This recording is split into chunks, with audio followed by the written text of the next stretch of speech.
नमस्कार दोस्तों। तो आइए आलोका एजुकेशन चैनल पर आप सभी लोगों का स्वागत है। दोस्तों आज हम लोग का टॉपिक होगा तुगलक वंश। तुगलक वंश का शासनकाल 1320 से 1414 ईस्वी तक चला था।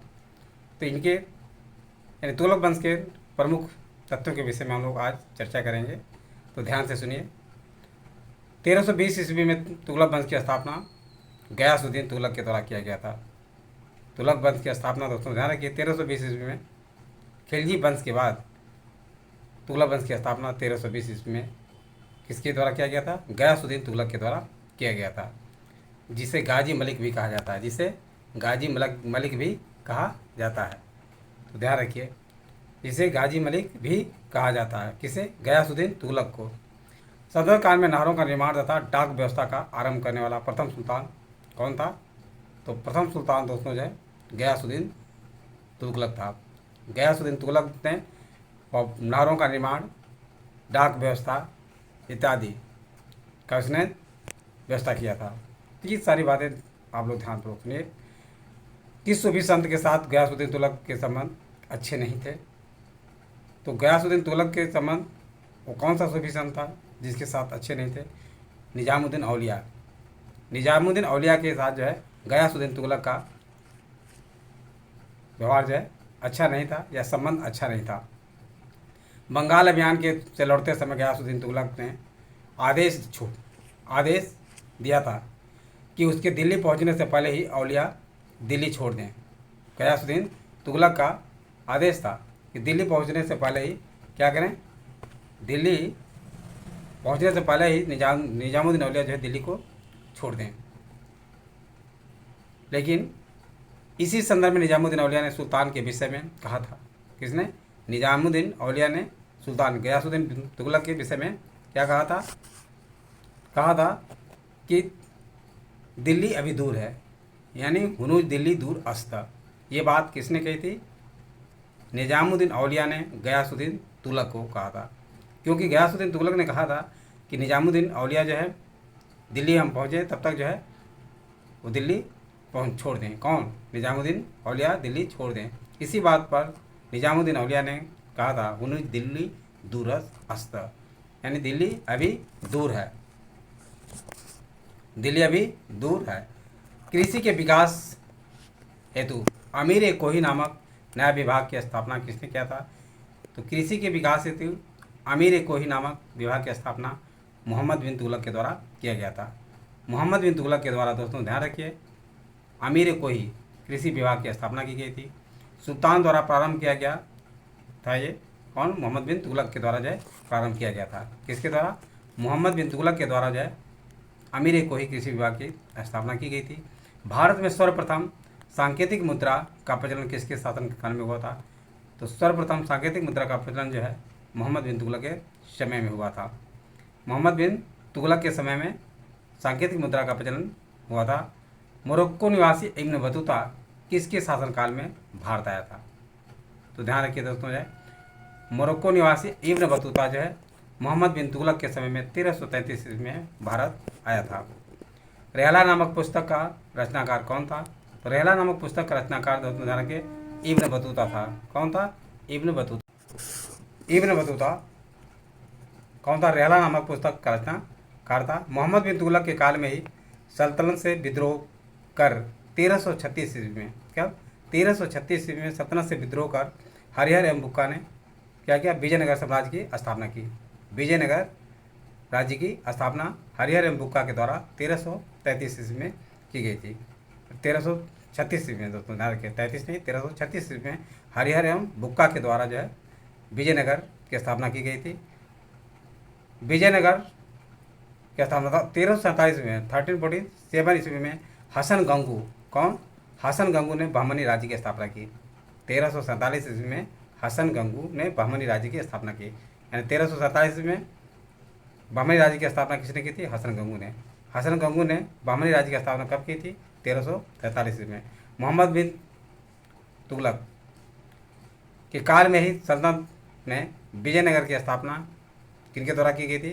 तो हरिहर एवं बुक्का के द्वारा कब की गई? 1336 ईस्वी में की गई थी। होली के त्यौहार के सार्वजनिक उत्सव में भाग लेने वाला दिल्ली सल्तनत का प्रथम सुल्तान मोहम्मद बिन तुगलक था। मोहम्मद बिन तुगलक दोस्तों जो है भारतीय किस त्यौहार में जो है शामिल हुआ था, तो होली के त्यौहार में। होली के त्यौहार में शामिल होने वाला मोहम्मद बिन तुगलक जो है सल्तनत काली सुल्तानों में पहला शासक था, जिसने जो है हिंदुओं के त्यौहार में भाग लिया था, पार्टिसिपेट किया था। किस जैन संत के साथ मोहम्मद बिन तुगलक के संबंध घनिष्ठ थे? तो मोहम्मद बिन तुगलक के संबंध जो है ध्यान रखिए दोस्तों, जीन प्रभासूरी जो कि जैन धर्म के प्रवर्तक नहीं अनुयायी मान सकते हैं, यानी जैन धर्म के जीन प्रभासूरी के साथ जो है मोहम्मद बिन तुगलक के संबंध है। ये जैन संत है। जैन धर्म के संस्थापक महावीर स्वामी को माना जाता है, लेकिन ये जैन संत है जीन प्रभासूरी, जिनसे संबंध मोहम्मद बिन तुगलक के थे। मोहम्मद बिन तुगलक की मृत्यु किस अभियान के दौरान हुई थी? तो ध्यान रखिए दोस्तों, मोहम्मद बिन तुगलक की मृत्यु जो है किस समय हुई थी? सिंध अभियान 1351 यानी 1351 में सिंध अभियान के समय जो है मोहम्मद बिन तुगलक की मृत्यु हुई थी। सर्वप्रथम लोक निर्माण विभाग की स्थापना किस शासक ने की थी?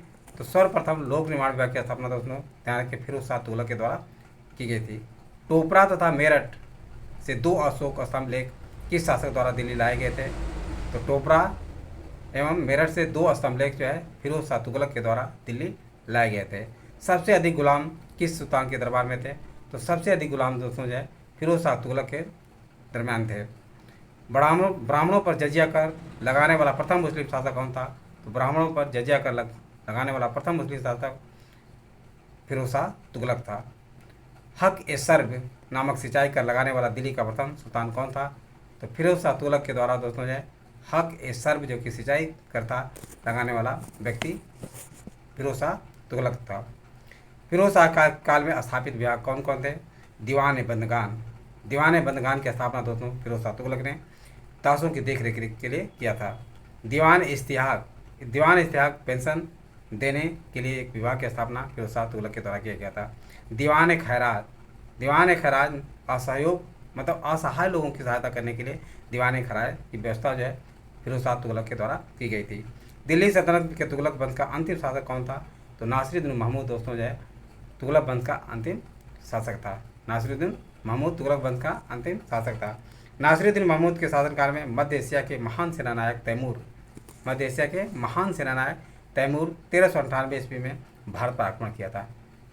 यानी तैमूर जो है किसके शासनकाल में भारत पर आक्रमण किया था? नासिरुद्दीन महमूद के समय 1398 ईस्वी में भारत पर आक्रमण किया था। अब ध्यान रखिए दोस्तों, मोहम्मद बिन तुगलक के प्रमुख कार्य। मोहम्मद तुगलक जो है सल्तनत काल के बताया जाता है कि सबसे ज़्यादा पढ़ा लिखा इंसानों में से था, काफ़ी विद्वान था, लेकिन इसकी योजनाएं जो सफल नहीं हुई थी। तो ध्यान रखिए मोहम्मद बिन तुगलक की कौन कौन सी योजनाएं थे?